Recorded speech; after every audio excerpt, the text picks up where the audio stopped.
বর্তমান সরকার দায়িত্ব নেওয়ার পর থেকে অধিকাংশই মিথ্যা, আপনারা জানেন সেটা। অধিকাংশ মিথ্যা, যে কিছু কিছু ক্ষেত্রে যেখানে সত্য যদি ছিটে ফোটা থেকে থাকে সেটাকে তিলকে তাল করা হয়েছে।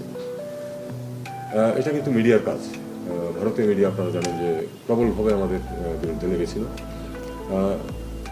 আমাদের একটা অন্যতম শক্তি হচ্ছে প্রফেসর ইউনূসের ইমেজ সমস্ত পৃথিবীতে ভালো, সবাই তাকে চেনেন। তার তত্ত্বাবধানে যে এরকম অপকর্ম সম্ভব না এটা সবাই বিশ্বাস করে। কাজেই আমরা এদিক দিয়ে অনেকখানি সুবিধা আছে। কিন্তু আমি মনে করি যে কোনো ক্ষেত্রে মিডিয়ার যথেষ্ট শক্ত ভূমিকা থাকতে পারে, এবং আপনারা যে পজিটিভ জিনিসগুলো দেখবেন সেগুলিকে তুলে ধরবেন শুধু একটি আর্টিকেলে না। ফলো আপ কিন্তু খুব গুরুত্বপূর্ণ। আমাদের প্রায়ই আমি দেখি, যেটা কিছু মনে করবেন না, আমি তো মিডিয়ার সাথে আমি নিজেও জড়িত। আমি গত 7 বছর যাবৎ অপ-এড লিখি বিভিন্ন ইস্যুর উপরে।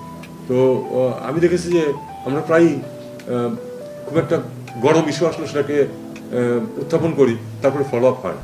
কিন্তু আসলে কিন্তু রেজাল্টের জন্য ফলো আপ প্রয়োজন হয়। আপনি যে ইস্যুটা তুলে আনবেন, মনে করেন যে সেটা জনগণের, দেশের উপকার হবে, অর্থনীতির উপকার হবে, সেটাই আর্টিকেলটা লিখেই শেষ করবেন না, সেটা ফলো আপ করবেন, তারপরে কোথায় আটকে আছে সেগুলি বলবেন।